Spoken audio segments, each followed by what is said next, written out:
Welcome to Matters Financial and Geopolitical from the Frontier. Trust you had a good weekend. I'll tell you about mine in a moment. I like this photograph from Die Welt.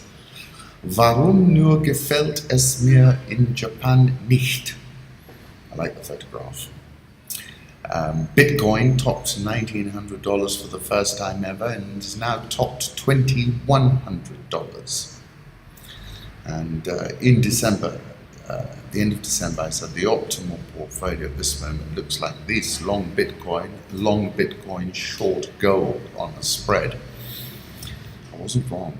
Home thoughts. This was the photograph I took yesterday morning at about 7 a.m. I was at the Serena in Mombasa, and it was really quite a beautiful sight. It was very, very wet in Mombasa. Of course, I told you the story how when I was 13 and my hormones had started to kick in, I lost my mind to a girl who played table tennis in a bikini at the Serena Hotel. And I always look for that table tennis table. It was there a few years ago, but it's long gone now. One of my favorite Serena Hotel is in fact the Polana, which I think is the jewel in their crown. And this is a photograph I took of the sunrise in Maputo from the balcony of the Polana. And then I rather like this: wingsuit jumper Fraser Corsan is hoping to go where no man has gone before, aren't we all? Okay, political reflections. President Trump arrived in Saudi Arabia. And Danny Zucker tweeted, "A complete and total ban on all Muslims until we figure out who will buy $110 billion of weapons from us." This is a tweet of Trump with the emir of Qatar saying one thing they will discuss is the purchase of lots of beautiful military equipment. I noticed this tweet from Beschloss, DC, Nixon in Saudi Arabia while fending off the Watergate scandal. BBC's Lycée Doucet, leaders from across the Arab world and beyond from majority Muslim nations await Trump's speech. Rather grand haul, I thought. President Trump called it a battle between good and evil.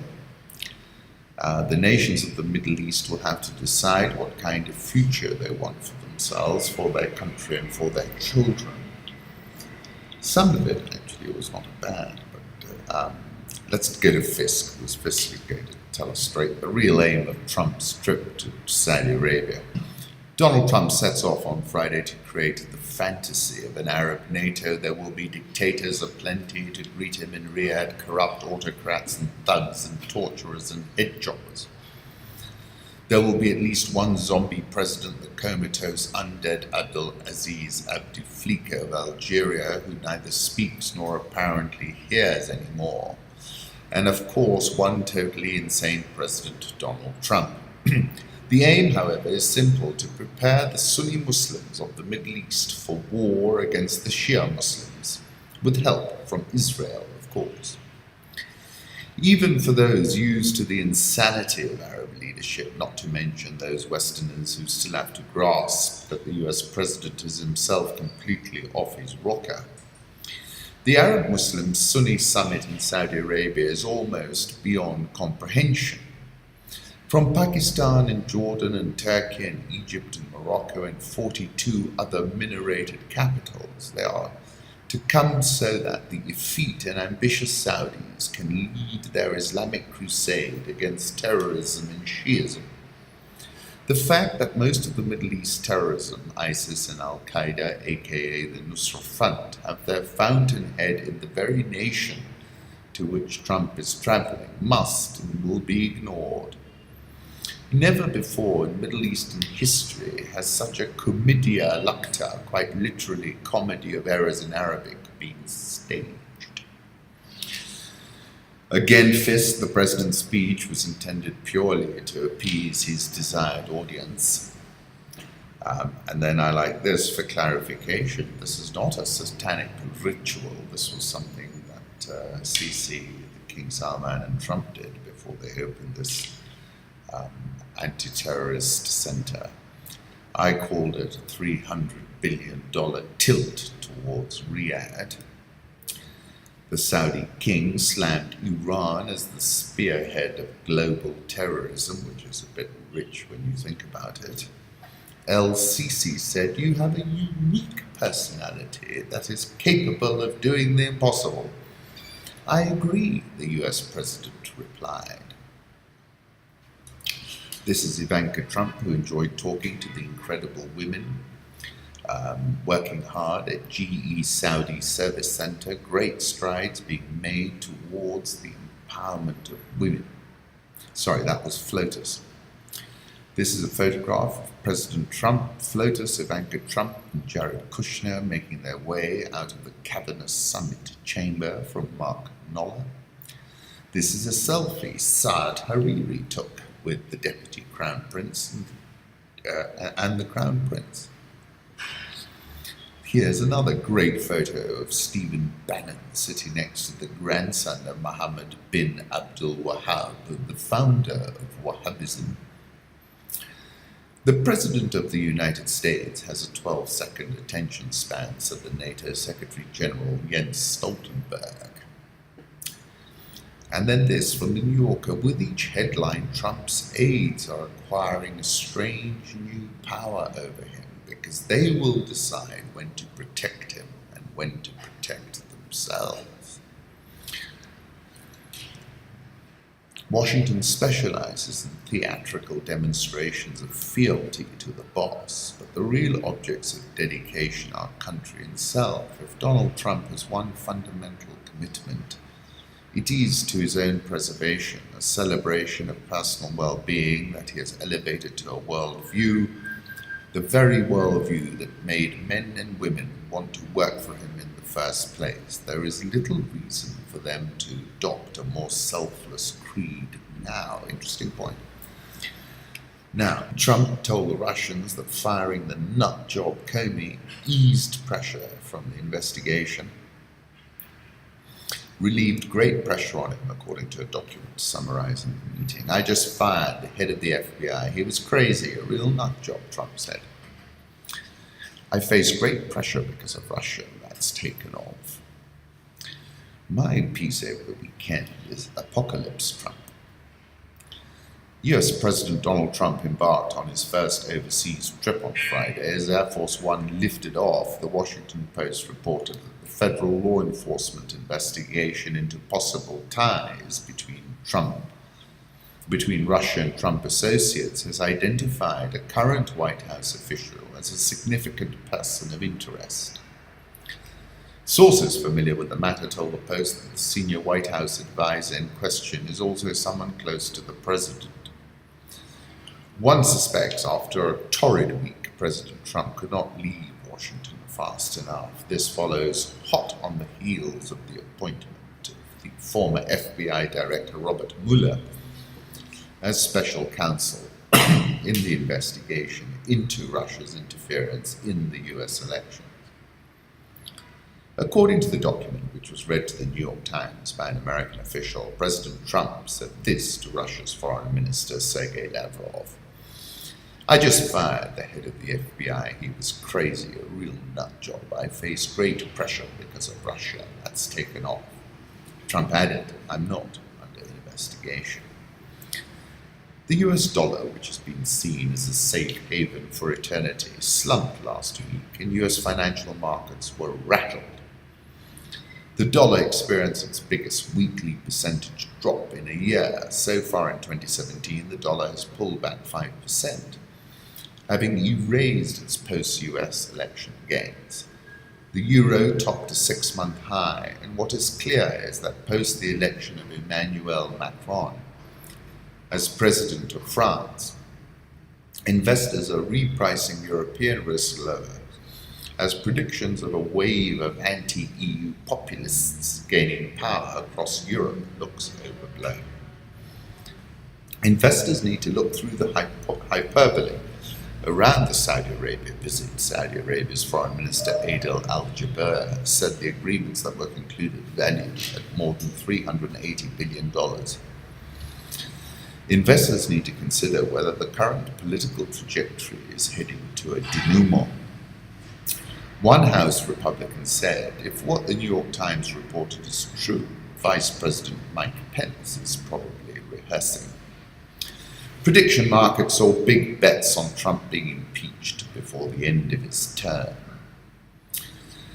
And I said, if we are headed to an apocalypse Trump, then I'm afraid, and that being an impeachment, then I'm afraid the dollar has a lot further to fall, and the yen and gold have a lot further to go. And I said, we are living in an unprecedented moment. Pence placed Trump's loyal vice president across to Midwest amid White House controversies, says Fox News. Look at this photograph of this new global center for combating extremist ideology. Labour has cut the gap with the Conservatives to single figures for the first time in a mainstream poll. That's interesting. The YouGov survey puts the party on 35 points and the Tories on 44. Interesting piece in the World Economic Forum, which is about the world's fastest growing cities. By 2025, the Chinese city of Shenzhen will be home to more than 12 million people. In 1950, it was a fishing village with only 3,148 citizens. In 1960, the only city in sub-Saharan Africa with a population over 1 million was Johannesburg. 10 years later, there were 4. By 2010, the number had skyrocketed to 33 cities. Worldwide, urban areas are expanding. It is estimated that by 2050, 70% of the world's population will be living in urban areas. How fast are cities growing? That depends on the region in question. In Europe, 73% of people live in urban areas. South America, 83%. North America, 82%. That does not mean that the West has finished growing. Both London and New York are growing at a rate of 9 and 10 people per hour. London earlier this year reached a record 8.6 million inhabitants. Neither Africa nor Asia have passed the 50% mark yet, but that is quickly changing. India and China, two of the world's most populous nations, have been undergoing rapid economic development. Delhi is at 79 people per hour, Mumbai at 51.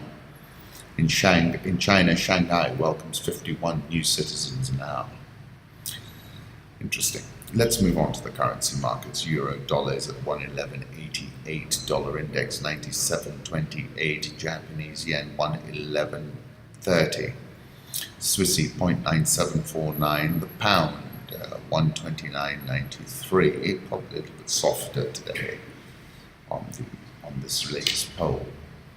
Australian dollar 0.7456, Indian rupee 64.485, South Korean won 11.1702, the Rial, which had that dramatic fall last week, 325.33, Egyptian pound, they raised rates 18.0825, South African rand 13.2371.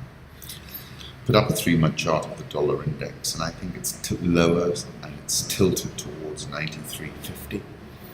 And actually that will encourage the Fed to increase rates because essentially a weaker dollar will create a softening overall condition. Euro versus the dollar, where are we now? 111.90. My target is 114.50. Gold, let's take a look at a 6-month chart of that. We're at 1255.20, and I think it's a little bit tired after a very strong advance from 1220. Oil, movers and shakers. This is from Holger. It tells you who are the biggest producers in the world today. WTI crude oil, which has rebounded strongly ahead of this OPEC meeting on Thursday. I think it's going to start tanking, but that might happen just before the press conference, during the press conference, and just after. But from here, we could rally a little bit more. Mediterranean drought sends olive oil prices surging in the FT. It's not just crude oil that is having a turn in 2017. The price of extra virgin olive oil has surged by almost a quarter this year. as drought afflicts production of major producers around the Mediterranean. Output in Greece, Italy, Tunisia, and to a lesser degree Spain, is forecast to fall sharply this year. Italy is terrible, Greece is terrible, Tunisia is terrible. Can you imagine if Spain had also been down sharply? Very interesting piece in Bloomberg, Farming the World, China's epic race to avoid a food crisis. China's 1.4 billion people are building up an appetite that is changing the way the world grows and sells food. The Chinese diet is becoming more like that of the average American, forcing companies to scour the planet for everything from bacon to bananas. China has a stark ultimatum if it is to have enough food to feed its population in the second half of the century. It will have to make sure the world grows food for 9 billion people. It takes about 1 acre to feed the average US consumer.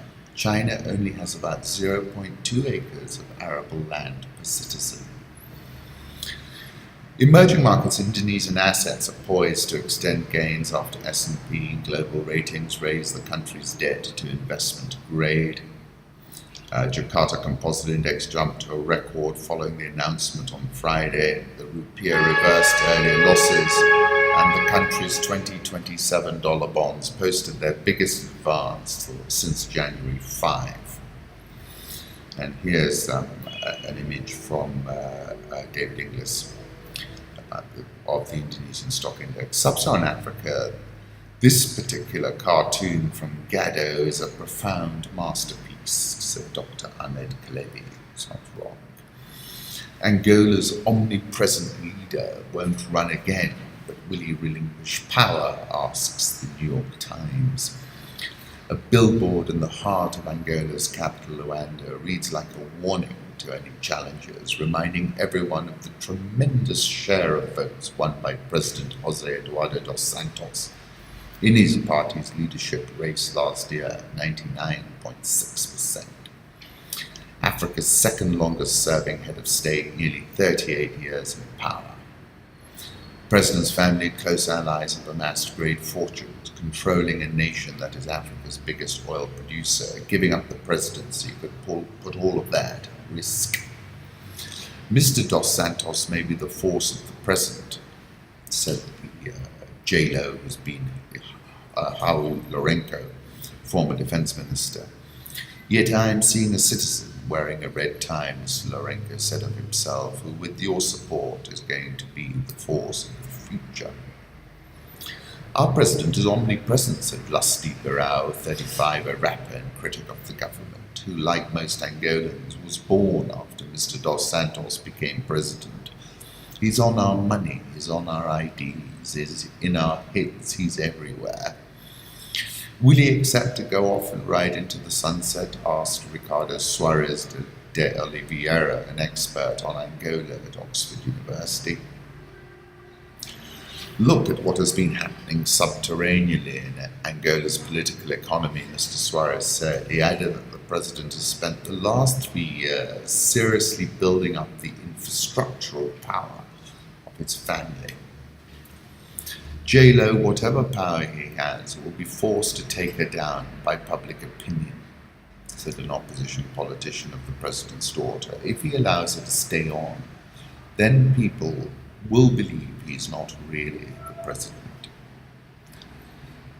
Interesting story from the New York Times again about Zaida Catalan was onto something and it was making her jumpy. Exciting development, she scribbled in a diary in late January in Congo.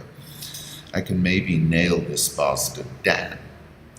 Weeks later, Miss Catalan, a United Nations investigator with little training and no safety equipment or even health insurance, headed into a remote area teeming with militia fighters to find the culprits behind a massacre in the DR Congo.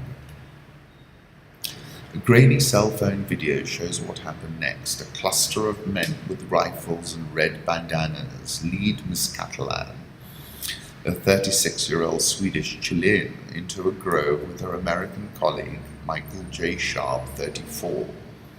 The two investigators are barefoot. Mr. Sharp starts arguing. He and Miss Catalan are forced onto the ground. Suddenly shots are fired, hitting Mr. Sharp first. Miss Catalan screams and tries to run for cover. She is shot twice. Their bodies were discovered weeks later in a shallow grave laid out carefully side by side in opposite directions. Miss Catalan had been decapitated. Her head had been taken. South African all shares up 7.45% this year, dollar versus rand. My objective is 14.40. I'll put up a 6-month chart.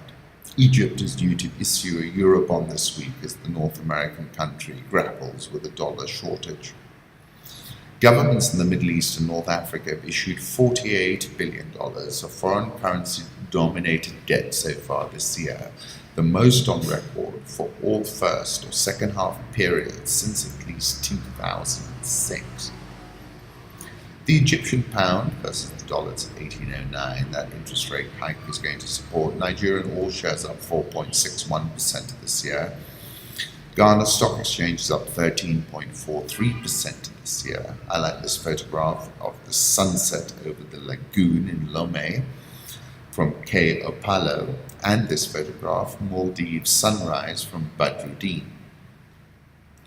The FT has said rising food prices add to political pressures in Kenya. Typically, Kenyans vote along tribal lines.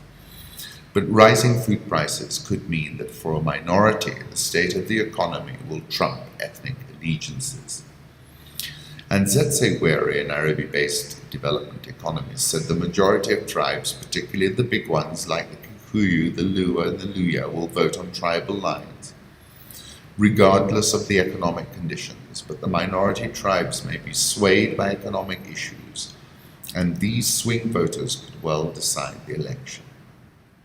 Government said last week it would spend $60 million over the next 3 months to keep the price of maize flour at 90 shillings for a 2-kilogram pack. Is forecasting growth of 5.5% for 2017, down from 5.8% last year. A senior executive at a Nairobi-based supermarket chain who asked not to be named agrees, I just want the election to be over as quickly as possible. The economy is going to keep hurting until the uncertainty ends. 7th of March, I touched on this subject and I said food price increases have a big, outsized, positive stroke, negative well-being effect. And I said folks earning the minimum wage spend a bigger percentage of their salary on food, in some cases as much as 50%. And therefore, the food price rise amplifies at the lower salary point. Standard media saying that local maize was mopped up, hoarded, then shipped back. Realizing they'd been caught with their pants down, they swiftly changed the story. The maize now came from South Africa, so let's see. Cape Town is 2,509 nautical miles from Mombasa. A ship will take 10 days and 11 hours to travel from the Cape to Kilindini Harbour. And so the story had to change again. Now, another state official said the maize was discovered in the high seas. Our very caring government just lifted the levies and presto, someone bumped into some people idling about with 450,000 bags of maize. They were gallivanting in the high seas, sipping rum, looking for anybody willing to buy their maize. If this is really the case, then greed has trumped political necessities, and it's scandalous. Co-op Bank closed at a 2017 high. That's up 28.78% year to date. Diamond Trust closed at a 2017 high. That's up 14.4% year to date. KenGen, which I was bullish about once it crossed 665, closed at a 2017 high. That's up 20.689% year to date. The Nation Media, 2017 high, that's up 18.279% year to date. WPP, which is up 10.192% year to date, also closed at a 2017 high. The Nairobi All Share is at close to a 6-month high, that's up 4.59% this year. And the NSE 20 is up 3.12% this year and has also closed at a 6-month high. once again, I am grateful that you stopped by.